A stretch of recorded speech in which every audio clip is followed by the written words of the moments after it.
Welcome to the Core Women Podcast. My name is Dr. Summer Watson.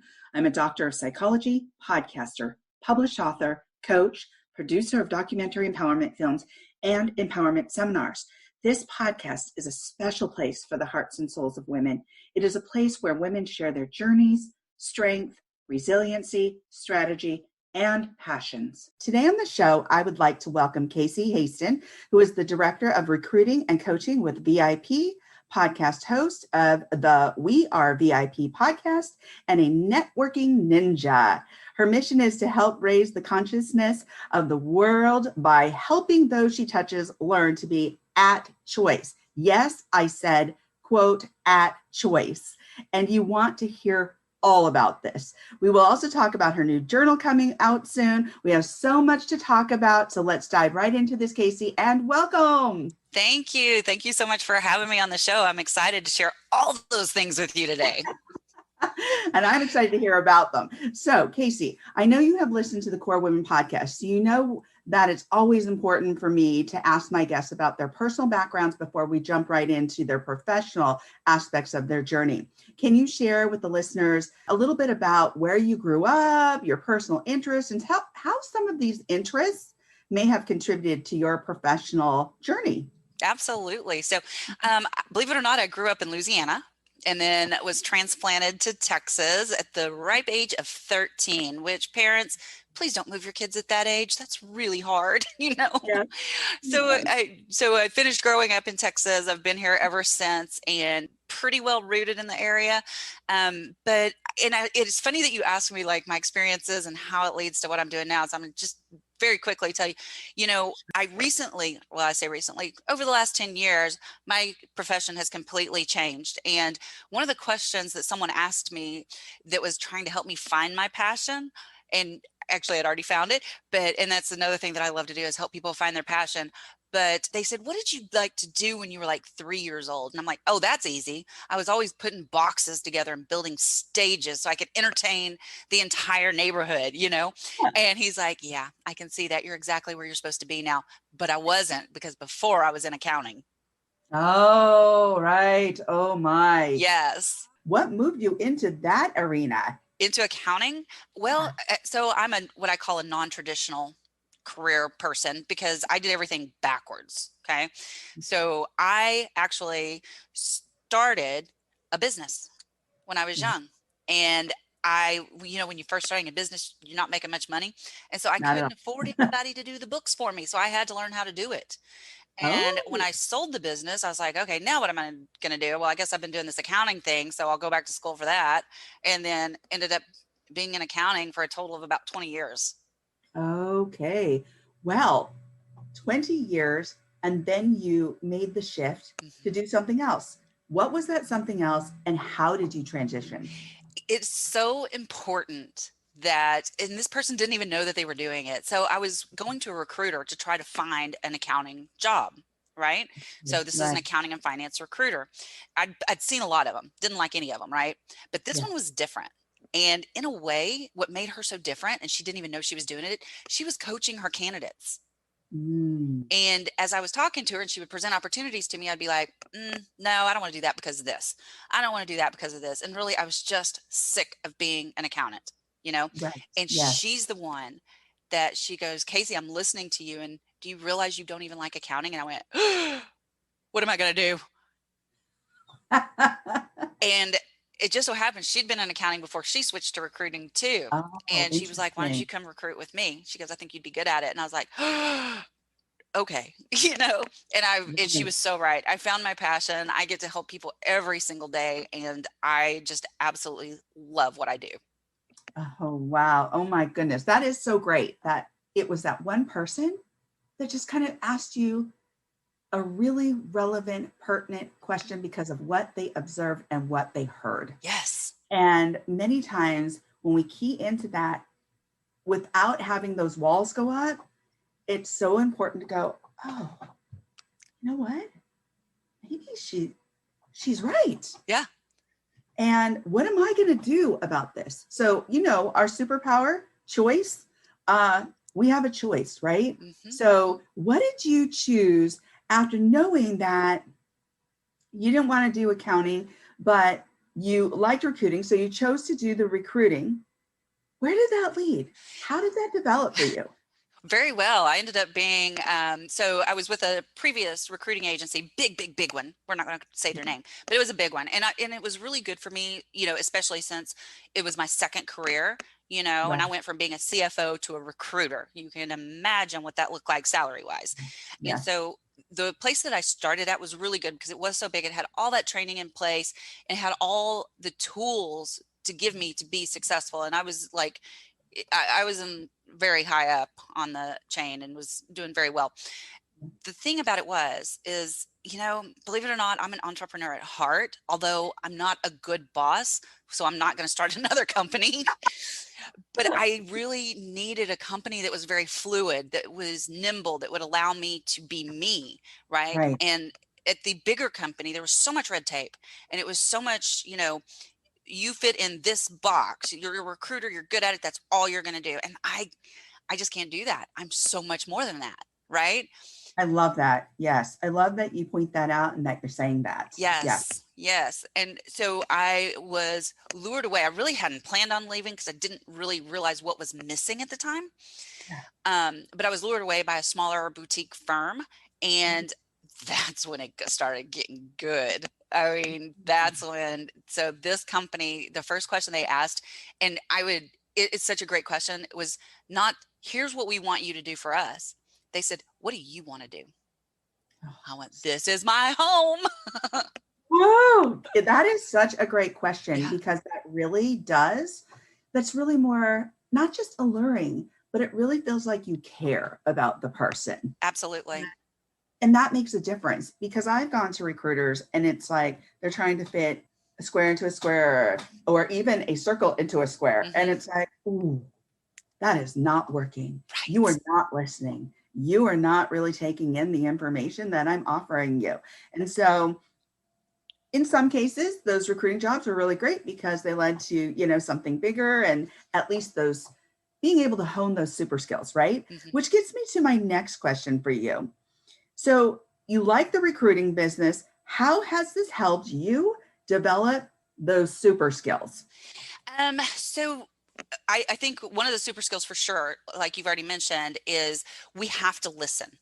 If I'm going to make a successful placement, because when you think about it, we offer a guarantee to our clients for a certain period of time, right? Mhm. And Mhm. if I don't make a good match, that person's going to do what we call fall off, right? And if they fall off during my guarantee, I have to give money back.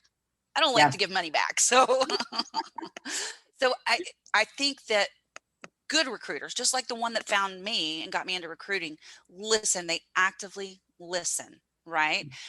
But the other super skill that I think has been so important that's come from my, and it's really just escalated since I've been recruiting, is the networking. And when I say networking, some people get a bad taste in their mouth about that. But what I'm really talking about is building relationships.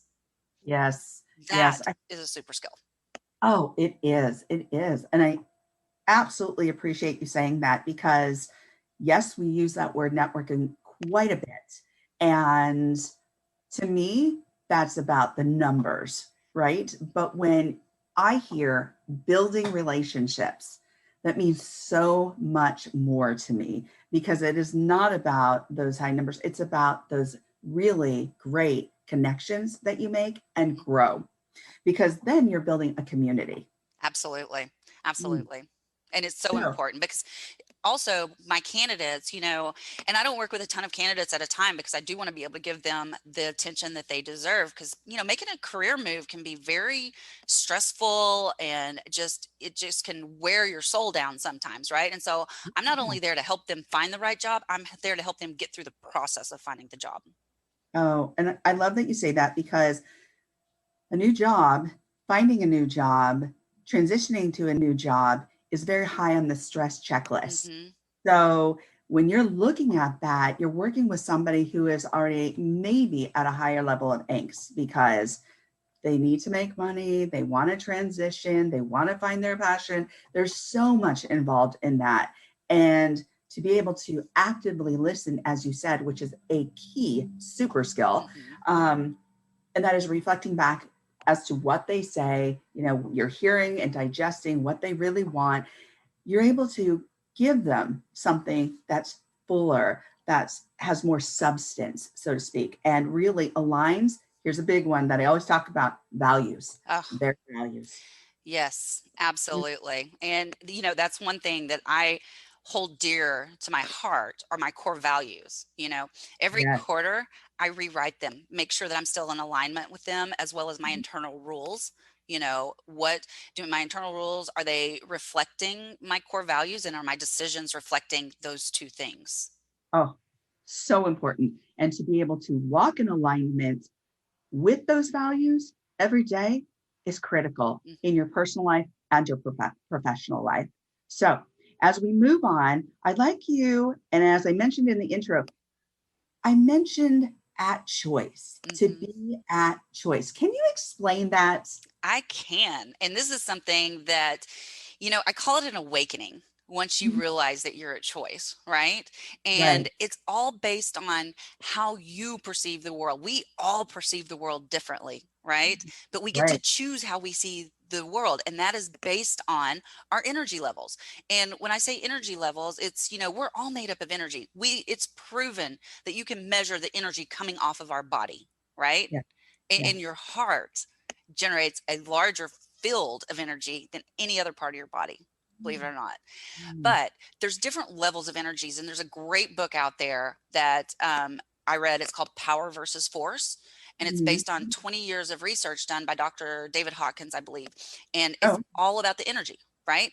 great. And Mhm. he measures it on a scale of 1,000, but I'm going to do it on a level 1 to 7. Okay. Okay. So Okay. level one, and we're not going to go all the way through it, but I do want to, the level one and level two are what we call catabolic. These are destructive energies, right? They're not Mhm. sustainable. And if you're, Okay. and this is how people perceive the world. So level one is victim. That's what you're feeling. You're a victim. Everything's happening to me. And so if everything's happening to you, your mind, if that's what you believe, your mind is going to look for proof that everything's happening to you, right? Mm, So you're perceiving the world as a victim, and mm, everything that happens, you think, well, there it is again, you know, there it mm, is again. So and that's where you realize. So now that you realize you have that choice, let's take it up a notch. Now, level two, a little bit better than level one, but still very catabolic, is anger. Now you're just showing up mad at the world. yeah. And everything people says to you makes you mad. And you're responding from anger and fury and, you know, I win, you lose Right. kind of Yeah. attitude. Yeah. Still destructive, right? And Right. you're perceiving, again, you're creating your own reality that this world is a hateful place Mhm. when it's not. And so Right. here's where it starts to get a little bit interesting. So we're going to shift into level three, and level three is kind of a mixed bag. It's got a little bit of catabolic, but it's got some anabolic, that positive, that, that constructive rather than destructive energy in it. Mhm. And it's, once you shift into three, I call it kind of like a 3 and a 3.5. Okay. Right. So like, Mhm. this is your band-aid level. Everything's going to be fine. It's going to be fine.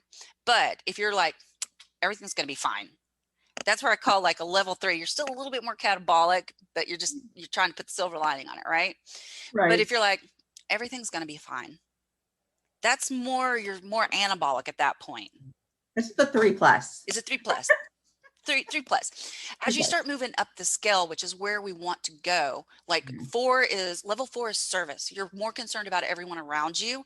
Mhm. And sometimes that can be, good and bad, because you're Right. so concerned about everybody around you, you might get taken advantage of. And Yeah. you also might not take care of yourself. So it's really important to set your boundaries at this. And as we start moving it further, we're stepping out of ego, and Yes. we're leaving judgment behind. And when you get to level seven, that's like, I call it the Buddhist level. This is transcendence. This is where you just are. This is the Yeah. I am level. And you're Right. connected to everything and everyone. And a lot of people might feel this when they're meditating, Right. but we don't live in level seven. We'd love Yeah. to, but not unless we're Buddha. We don't live in Yeah. level seven or Jesus Christ. But we can pull in elements, and we can go there and then to refuel our spirit and then come back. But when we are at level seven, we get to choose what level we show up at any time. Right. Absolutely. I love that theory. It is so interesting what you said, because there are different levels. And the way that I would pair that with some psychology is, where did these thoughts, this mindset, how was this developed? Of course, well, let's dig deep, because then we're going to be able to function at each of those levels differently. We're going to be able to, one, recognize those levels, because a lot of times we don't even recognize what level we're in. Exactly. I've got a great example of that, because I'm working with a client right now, not to give away any information, of course, but this was a very high level woman. Okay. And she just couldn't understand why she kept getting passed over, and why everybody hated her. She just knew this guy over here was out to get her, you know, totally writing those scripts in her head. And we can talk about that in a second, because I got a big thing to say about writing scripts in your head. Um, but and I have an assessment that I use that will kind of show me how you're showing up in the world based on those levels. And it gives me two profiles. It gives me the how you act in a normal situation, like how you typically react, and then how you react in a stressful situation. Most people will come back with some level 1 and 2, mainly level 1 and 2, when they're stressed, believe it or not. Even me. And believe me, I resonate in the heavens when on a normal day. So it's proven. But this person came back, and when we started, her normal reaction was level 1. Wow. I know. I was like, I might Ooh. need to call a therapist here, Wow. but we've been coaching for about 6 months. And now that she's aware what she's doing, I hear her all the time when she's talking about instances, and she'll catch herself and she's like, wait a minute, that didn't happen. I just thought it did. Right, So right, those right. scripts are so important. Those scripts are so important, but a lot of it has to do with conditioning, Hmm. how we see the world because of factors that impacted our lives as we grew up, how we sheltered our own selves and our own minds to really protect ourselves. So there's so many things involved in wanting to see how we're presenting and what we're taking in and how we're perceiving the world, because of multiple factors. So as I said, I like your theory of the 1 to 7, and it pairs well with some psychology, because then after you do your assessment, you're like, okay, I see where we need to go with this, right? Yes.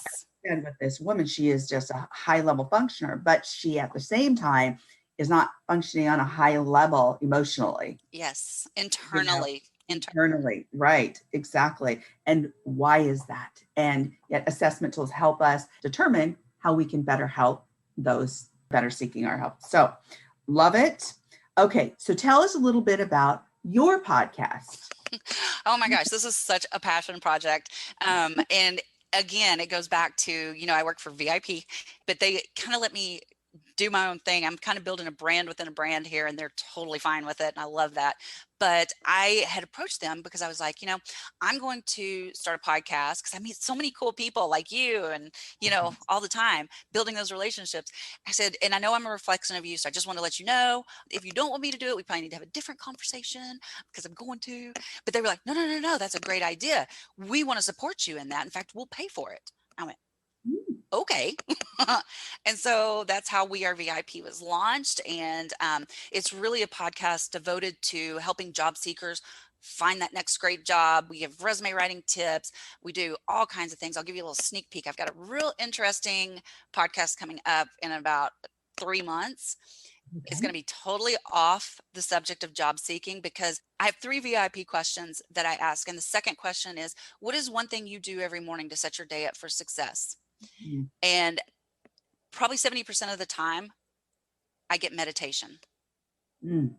And so, and I'm about to film my 100th episode today. Woo! I know, I'm so excited. Congratulations. That's a biggie. It is. Thank you so much.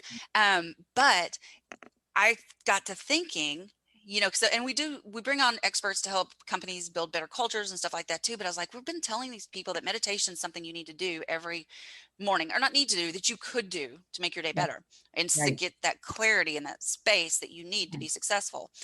So I'm bringing on a meditation expert to teach people how to meditate. Oh, I love that. Here's the thing though. I think people say it, right? Hmm. And yet, how are they actually doing it? Exactly. And how are they using it in their life? Because for me, I got the DVD, I got the app, I got the, Yep. have I yet to use it? No, but I have a girlfriend who does a 1 minute type of Oh meditation yeah. guidance. And throughout the day, I will go back to that 1 minute and I will connect with that 1 minute meditation guide. So it is so great because I can incorporate that 1 minute into my day Absolutely. and I can Absolutely. then use it. And there's no, for me, Yeah. it's about being mindful, right? You could call it Yeah. mindful meditation, but for me, it's getting in touch with my higher self, Yeah. with who I am. Because, we're not our names. We're not who we say we are. If you've ever read the book by Michael Singer, The Yeah. Untethered Soul, he Right. talks about Yes. the observer and the witness, Right. right? Right. And so I have one friend that says she's got a whole board of directors in her head. I thought that was funny. Sometimes it's like, Right? quiet down there, quiet down. You're like the conductor, right? The orchestra conductor. And you're like, all right, how does the orchestra want to perform today? What do we want to do? Right. Right? So, all right. So getting on to, I love your podcast, by the way. I think Thank it's you. a premise. I think that it has a lot to offer. So thank you for talking about it here. Now tell us about this incredible journal you'll create. So it just gave me chills when you said it. So this probably will not surprise you, but we have come up with a title because I'm so big. Like I feel like there's literally a switch when people become aware, right? And Yes. that's when they start that path. It may be a spiritual path, it may be a self-development path, it could be all of those things, right? So, and I'll tell you more about the journal here in just a second, but I want to share the name with you because we haven't, this is like the first public announcement of the name. Woo! Yeah. Awakening your potential. Oh my goodness. And Yes. our community is going to be Destination Awaken. Ooh, I love that. know. I know. I'm so excited. That. Oh, I'm excited for you. So Did you want to give us just a glimpse of the journal? And I will. So I am an avid journaler and I had like 4 to 5 different journals at the same time over different subjects because it's so important to me. I mean, I could go off on a tangent about journaling, but it's important that you write stuff down. It does something in your brain and it just makes it flow better. And it also sinks it in. It makes it like permanent, right? yes. So that's why I journal. I've been doing this for several years and I really wanted one journal that had everything. And so I went and I scoured and I looked. I bought so many journals to just try to figure it out. And I just couldn't find what I was looking for. And so I just one day, like any other crazy idea I have, I was like, I'm going to design one. And so I started thinking about all the different journals that I had and what I would want in it. And so what I came up with is a journal that has a section for mindset, a section for affirmations. These are all the things that I found important in my life. So this is the journal I want for me. Right. Efficiency, those habit loops, those are so important, whether you need them or you need to break them, Good point. habit loops. Goal setting. Oh, and wait till you see my goal setting section. It is so cool. So goal setting, productivity. Now here's where the meat of it is. Productivity, okay? Because this is going to have like your overall monthly calendar. Then it's going to have your daily pages. And the daily pages are where the work is done, okay? Yes. So every morning you're going to get up, you're going to do your morning habit loop, right? Like make your coffee, take the dogs out, whatever you got to do. Yeah. But then you're going to sit down and you're going to write out your gratitude because every day should start with gratitude. If you start your day with gratitude, you cannot be unhappy. I promise. So gratitude. We're going to talk. How do I feel today? Just 1, 2, 3 words. How do I feel today? Today I was determined. I was focused. That's how I felt when I got up. What did I meditate on? And I even go a step further on my meditation to even rate how engaged I was. I'm such a nerd. But this is the stuff that's important to me. I need to know how engaged I was. What is my intent for today? How do I want to show up? I'm at choice, right? What is my intent? Yeah. And then I actually note down my energy level. Where am I showing up as a victim right now? Am I showing up as just everything's going to be okay? Where am I at on that scale? And do I want to be there? Oh my goodness. How great. Yeah. It really sounds like there's something for everybody. And it takes you through this process, a process that worked for you. Yes. And also incorporates free association, such as, hey, name your words of gratitude. What are you grateful for? Mm-hmm. It creates a formula about ideas, put plus actions, plus outcome. So it's got something for everyone. You know what I love most is your excitement. I use it every day. I've been using it for the last quarter so that I could, but that's just one little piece of the daily pages. Right. There's so much more. There's a health section. There's a journal section. There's a, list out your day, because I have to write down my schedule every single day because it's so hectic, right? What are your 3 big things you have to get done today? What's your to-do list? All this is on there. And here's the best part. There's a section for your evening check-in as well. Oh, What are you grateful for tonight? Because you want to go to bed with that on your head, right? What are you grateful for tonight? What did you do for self-care? What was your big win? What synchronicities did you notice today? What did you read today? What did you do to improve your mind? All that's in there every day. Oh my goodness. And then at the end of it, Yes. I'm still in productivity. This is where it starts to get really good. So we do a weekly review and a weekly preview, but here's another journal that I had. Meal planning. There's a meal planning section. So that Wow, you can do that's that at great. the end of the week, with a place for you to put your grocery list and tear out as your meal planning. Oh, how wonderful. Oh my gosh, that is so great. Yeah. Efficiency, efficiency, efficiency. Exactly. Then there's a finance section. Of course. And then there's a section, of course, I've given you some space where you can free write. I did some lined pages, but I also did some graph pages because I know some people like to bullet journal, Yeah. Or even draw. or draw. There's space for everything.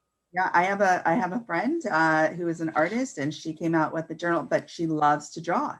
And so she's got, surprisingly enough, and before this interview, I went to some bookstores and I went to Target, and I love looking at books. Yeah. So here's my deal. And then I end up taking pictures of like the covers, because I want to see what cover really resonates with people. What's a bestseller? What's a this? And I open up some of those covers, especially on the journals, blank pages inside.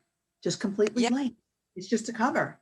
So some people just love to have those blank pages with a beautiful cover and just draw, write, bullet, you name it. So, but yet it sounds like your journal has it all. Yeah. And the graphics are just going to pull the energy out of you. Oh, they're designed to do that. They're beautiful. So awesome. When does this come out? We are hoping, so we are on the downhill slide right now, late June, early July at the latest. Okay. It's almost here. Oh, and it's going to be coil bound, which I think is important because that way it'll lay flat.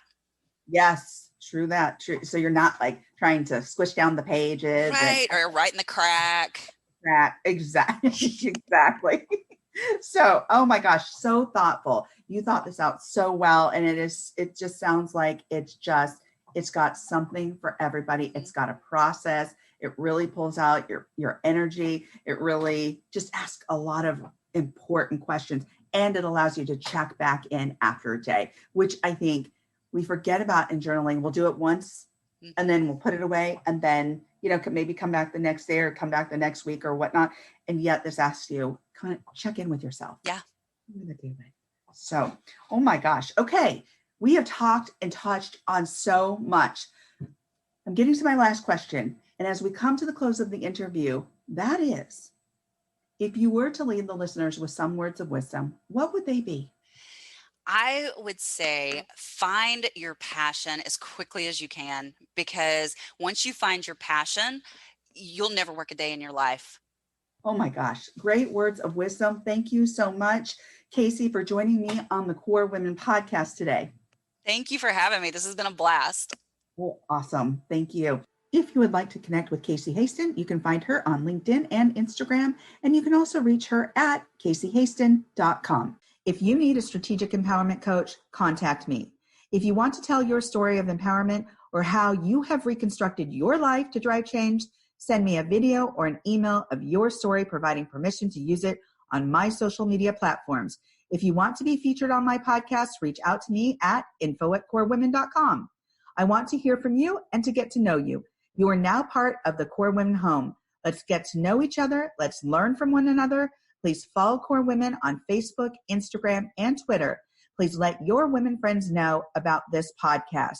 If you write about Core Women in your social media posts, please hashtag Core Women. This is all about women. Thank you for taking the time to learn more about Core Women, and please stay tuned for continued growth of the Core Women movement. Let's grow and drive change together.